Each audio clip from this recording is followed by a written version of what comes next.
Filipenses 2:6. O meritíssimo diz: verdade, você não pode, as suas prerrogativas o impedem. Só resta condená-los. Quem faria isso? Filipenses 2:6. Aí Paulo nos dá o direito de pensar que ele chega para o meritíssimo e diz: meritíssimo, eu vou abrir mão das minhas prerrogativas. Eu vou me humilhar, vou me despir da minha glória. Eu não vou usar o direito de ser Deus. Eu vou abrir mão de ser Deus. Eu vou me humilhar, eu vou descer, vou me tornar um deles, mas vou aceitar o processo para defendê-los diante de ti.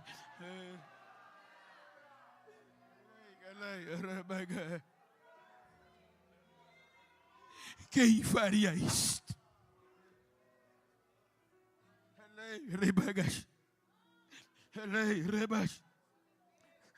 Por isso que Paulo disse: Deus é por nós.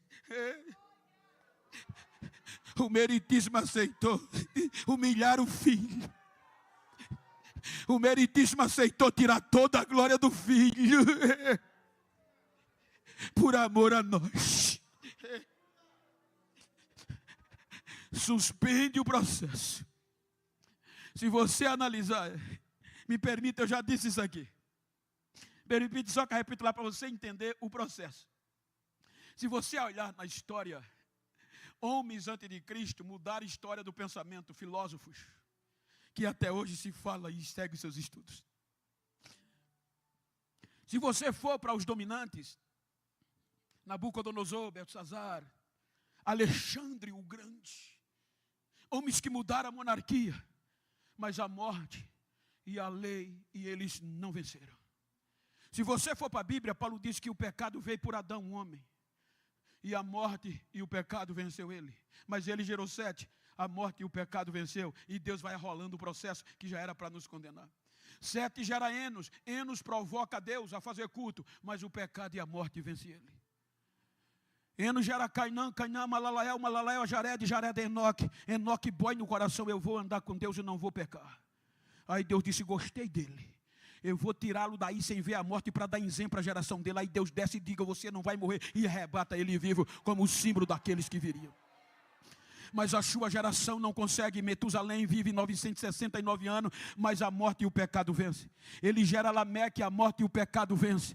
Aí Lameque gera Noé, Noé o pecado vence, e gera Sem, Cã, Jafé, o pecado vence. Vem a punição, depois do dilúvio, pega Deus Sem, Sem, o pecado e a morte vence. Sem, vem Arfajade, Arfajade é Lara, é Ebe, Ebe, Reu, Reu, Peleg, Peleg, Serug, Seruga, Naó, Naó, Terá, Terá, Abraão, o pecado e a morte vence. É aqui no período de Abraão que vem Isaac, vem Jacó, e o pecado vence. Aí Jacó gera Rubem, Simeão, Levi, Judá, Zebulon, Gade, Asser, Naftali, José e a Benjamim, e a morte e o pecado vai reinando.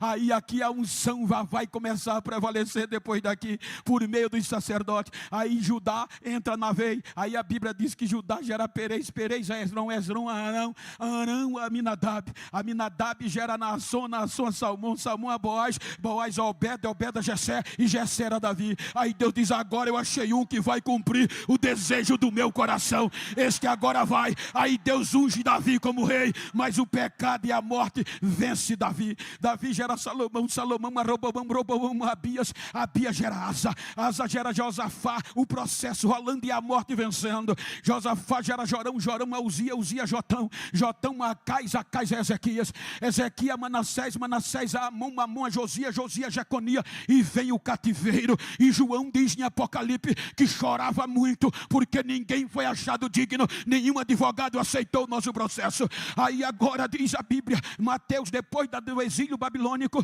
aí ele diz que Salatiel gerou a Zorobabel, Zorobabel gerou a Abiúda, Abiúda, Eliaquim, Eliaquim, Azó, e Azó a Zadok, Zadok gera Aquim, Aquim, Eliúda, Eliúda, Eleazar, Eleazar, Matã, Matã, Jacó, e Jacó a José, que foi marido de Maria.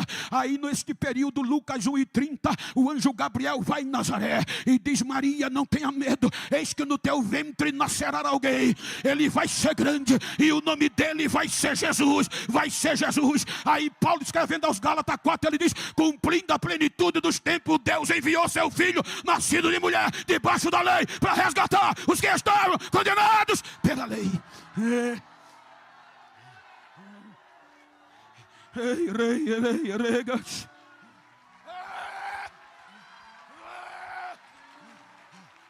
Ele vem. O meritíssimo protela o julgamento e suspende até o fim do processo. Ele vem, abriu mão de tudo.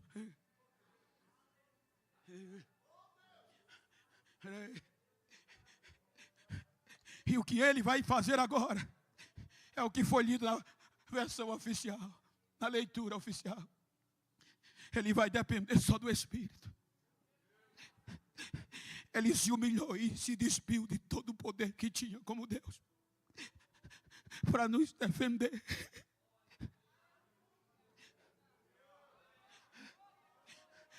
%90 da sua vida, 30 anos, ele vai se preparar para o processo. E o nosso processo não tinha como nos absolver na ótica. 10%, 3 anos, ele entra e debruça no processo diante das acusações e do juiz. Quando ele entra, a primeira testemunha que acompanha é a fome, que conseguiu separar e tirar a unção de todos até aqui, pelo seu depoimento. Por isso que o Espírito leva ele para o deserto. E Satanás chega, o promotor de acusação, e a primeira coisa, 40 dias e 40 noites. Tu não estás com fome, transforma essas pedras em pães. Nem só de pão vive o homem, Satanás. Como homem, mas de toda palavra que sai da boca de Deus. A segunda é o perigo de se vender.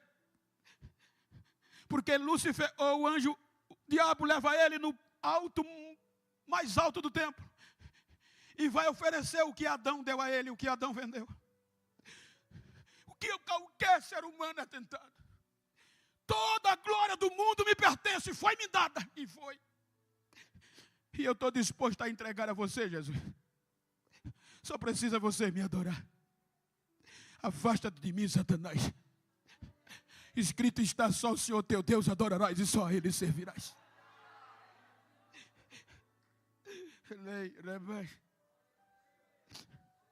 A angústia vem. E a angústia que já afastou de Deus todas as gerações, que quebrou todo relacionamento de unção, pega ele de dentro para fora. E a angústia é um sentimento permanente, dolorido, físico e moral. Ele vai orar 3 horas com o mesmo pedido. E pede ajuda dos discípulos em oração. E o tema da oração era um só: afasta de mim esse cálice, se possível, Pai. Alguns estudiosos apontam que não era medo da morte, era medo da separação. Porque a testemunha angústia já tinha afastado todos pelos seus depoimentos. E no terceiro período, quando a angústia pensou que ele ia desistir, ele grita: não faço o que eu quero, Pai,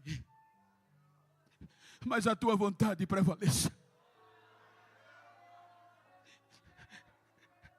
Aí vem a nudez. A nudez é o ápice da vergonha.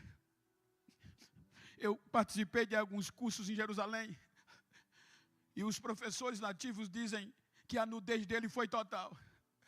Aquela proteção nas partes íntimas é só para as fotos e para o filme. Mas na realidade tiraram-lhe toda a roupa, expondo ao opróbrio, que Paulo diz. Ele suportou o opróbrio e não desistiu do processo. A nudez não fez ele desistir. Aí a tribulação vem. A tribulação no original é de cascar os grãos. Eu já tive o privilégio de pegar num chicote original, no azorrague. E é pesado. O chicote dilacerou o corpo dele. 39 chicotadas foram suficientes para dilacerar. Por conta do nosso processo. Ele poderia desistir. Dentro do contexto do direito, salvo engano, se eu sou um advogado, pastor Marco tem um processo, me apresenta, eu me debruço e digo, olha, pastor Marco, diante da lei vigente, o seu erro não posso nem diminuir a pena, é muito grave. Então eu vou devolver o seu processo, procure outro. Eu não quero honorário, mas eu não posso me defender. Então a tribulação estava dizendo a ele, você não vai conseguir. Não tem brecha. Então era para ele devolver o processo. Mas como procurar outro? Que os anjos já procuraram no céu, na terra e debaixo do céu, e não tinha ninguém. Aí, em vez de devolver, Isaías diz que ele tomou sobre si. E agora, o processo que ia diminuir ou nos absolver, está sobre ele. E era pelo caminhar do processo que a gente ia ser sarado das nossas mazelas, ia ser absolvido ou não, era por ele. Ele tomou sobre si. E quando ele toma sobre si, não desiste. A espada vem. Meio-dia, está pendurado na cruz. E todo o nosso pecado, nosso processo está sobre ele. Todo o nosso pecado. O meritíssimo permitiu jogar sobre ele. Quando o nosso pecado está sobre ele, aí o papai e o Espírito viram as costas. E ele de meio-dia às 3 horas está separado do Pai. E ele grita, Deus meu, por que me desamparaste? Era o preço do nosso processo.